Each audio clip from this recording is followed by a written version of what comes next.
You say about our growth trajectory, the Nigerian film industry. Speaking about where you studied from in 1997 till today in 2023, what would you say about the growth trajectory? I think we have done so well. You know, one problem is people continue to compare the Nigerian film industry to Bollywood, to Hollywood. Hollywood has been in existence for over 100 years. Yes, yes. And we are just, what, 20-something, 30 years in existence, and we have come this far. You know, we're people that we're very tenacious, and we learn fast. We've come a long way. It can only get better. I know when we started. I even know how much I was making when I started, 25,000 naira a year. Oh my God. But now, film? Yes. Was 25,000 naira in 1997 was a lot of money? 98. I got in 97, but I started working, filming in 98. So I always say 98 because that's when I got on screen for the first time. But comparing then to now, gap is wide. We've done well in terms of stories, in terms of equipment, in terms of quality actors. A lot of us who started from way back are still here. Maybe some are not, but a lot of us are still here, impacting on the younger ones. Much as they have their ways, they do their stuff, but it's still okay.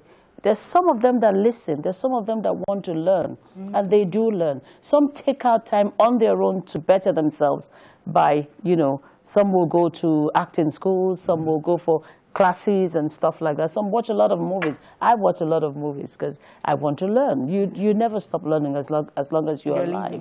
So I can tell you that we have done so well. Our stories are beautiful. Our movies are going to film festivals abroad now. It never used to happen before, you know, because it takes a lot. Picture quality, sound, effects, all of that put into, you have a lot more people, and then you have a lot of younger directors also who are very savvy, you know, they're very savvy, they're very daring, you know, very creative. So times have evolved, and so has our industry. Yes, but I remember back in, if I say back in the day, you think I'm an old person. I'm not. Well, back in the day, schooling, in Surulere, I see a lot of actors back there around Nobi. It was the hub. Masha. It was the hub of actors. You see likes of Ramsey Noah, DGN, you see Emeka Rola. I see a lot of them. AGN, you know? DGN, yes, Guilds. You know, but there's this one situation that has always crept up in the sector right from then, even till now, is the issue of sex for roles. Yes. I said I was going to ask you that, but does it still happen till now? And what's your take? I don't know if it happens. It didn't happen in my time. And I can't tell you that it doesn't happen because I'm sure in every industry it happens. I think that Nollywood has been peaked and this issue is being overflowed. Yes, I'm sure it happens. Abroad it happens.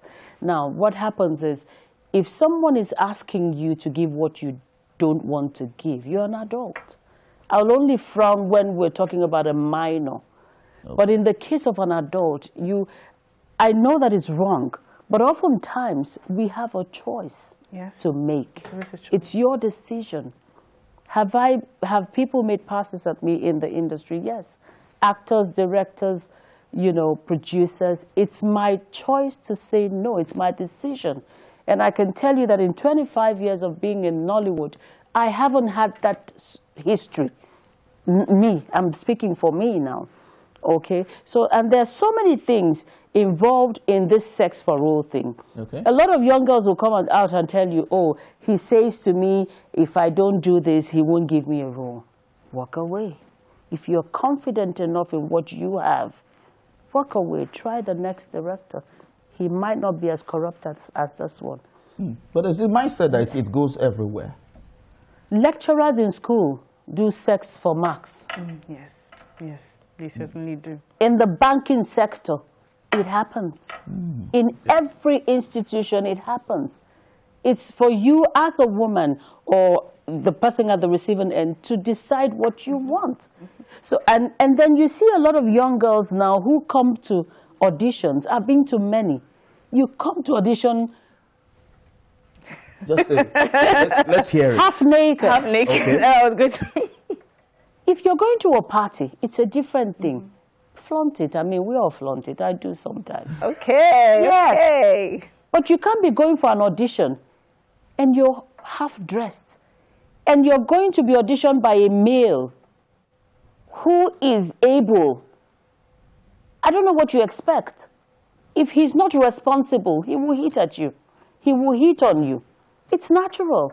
I see the young girls, and sometimes I will tell them, you come back and you say they're asking for sex, but you create the atmosphere for that to happen. There's certain people you can't go and tell, I want, if you don't come, meet me in room 7. They're the fear face now. Come on. But when I throw myself at you, I give you the opportunity to say things to me that you have no right saying to me. And if you say those things to me, I have a choice to walk away if I'm not desperate. Because the bigger problem now is not the asking for sex.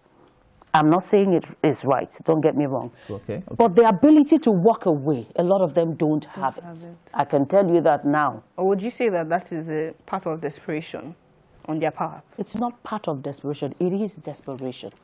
When you're desperate to have it. And you only do that when you're not sure of who you are, when you're not sure of what you have. Because if you're sure of what you carry, nobody will tell you, give me this to get this. You would know that it's only a matter of time. You will get there slowly but surely. But you see a lot of these young girls, they don't have slowly but surely in their, they work for them. So what are we talking about? I'm not denying the fact that it doesn't happen.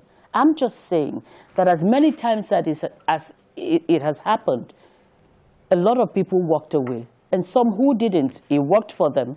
But the thing is, if he gives you roles today, he's not the only producer in the industry. He's not the only director. What happens when he's not there? Yeah. How do you sustainability? When you attain that celebrity status, how do you sustain it? Because that's where the problem is. If you don't have it to give, there's nothing you can do. That you enjoy it temporarily. You spoke about sustaining celebrity status. How did you sustain yours over the last 25 years? Without scandal. Yes, without scandals. I'll tell you, it's an intentional act. Okay.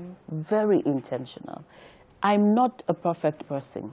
I know that. I have my faults. I have concerns. I have things that bother me as a human being. Now, what I have tried to do is not to let you into my private world. When I say you, you know what I mean? Yeah, we understand. Because my job exposes me enough. You know all you need to know about me. Every other information about me, I give you on a need-to-know basis.